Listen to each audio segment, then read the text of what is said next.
Ребят, всем привет, тут, такой момент, от ветра потерялась устойчивость Wi-Fi, поверьте, ребят, это реально, видите, Геосити и ловит, КМВ тоже упал, МЗ-2, вот, поэтому, смотрите, мой Wi-Fi вообще не ловит, соответственно, ребята, получается, миф насчет дождя и ветра, да, действительно, Wi-Fi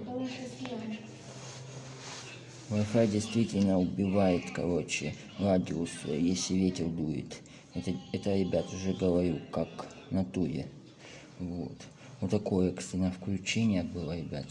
Так что у нас сегодня в Георгиевске сильный ветер, поэтому вот так вот. И поэтому, ребят, именно так. Так что все, давайте, всем пока. Удачи, аккуратней будьте.